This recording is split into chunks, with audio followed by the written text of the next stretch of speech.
ఇప్పుడు నిధుల కొరకు మంత్రి శ్రీమతి అనిత గారు ప్రతిపాదిస్తారు. Honorable Speaker, sir, I request to move that the government be granted a sum not exceeding 8,570 crores 50 lakh 80,000 rupees for the financial year 2025-26 under demand number 10 of Home Department.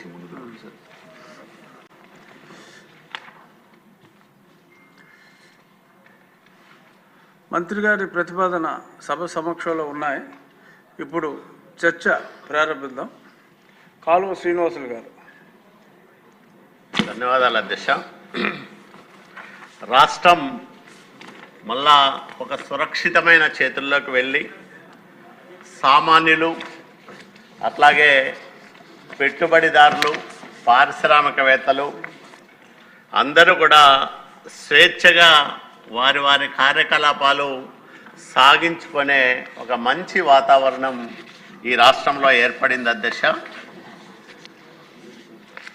తిరుగులేని తీర్పు. ప్రజలు బహుశా ఆంధ్రప్రదేశ్ రాష్ట్రం ఏర్పడినప్పటి నుంచి కూడా 93% స్ట్రైక్ రేట్తో ఒక కూటమికి అధికారాన్ని అప్పజెప్పడం అనేది నభూతో నభవిష్యత్.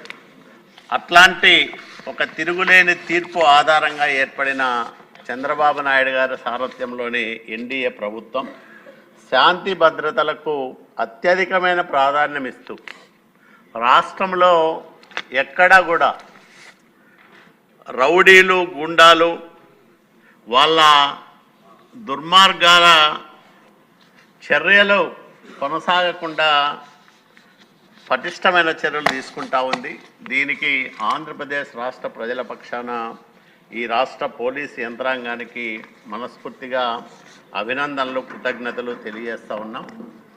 ఎందుకంటే ఏ రాష్ట్రంలో అయితే శాంతి భద్రతలు భద్రంగా ఉంటాయో, ఏ రాష్ట్రంలో అయితే ప్రజలకు రక్షణ ఉంటుందో భద్రత ఉంటుందో ఆ రాష్ట్రం అన్ని రకాలుగా అభివృద్ధి చెందడానికి ఆస్కారం ఏర్పడుతుంది. అలాంటి పరిస్థితి ఈరోజు ఈ రాష్ట్రంలో చూస్తూ ఉన్నాం. ఒక విధ్వంసకర పరిపాలన, ఒక అరాచకమైన పరిపాలన 5 సంవత్సరాల కాలం అందరూ అనుభవించాం అధ్యక్ష. మీతో సహా ఈ రాష్ట్రంలో వైసీపీ పాలకుల దుర్మార్గాలకు దుష్టపాలనకు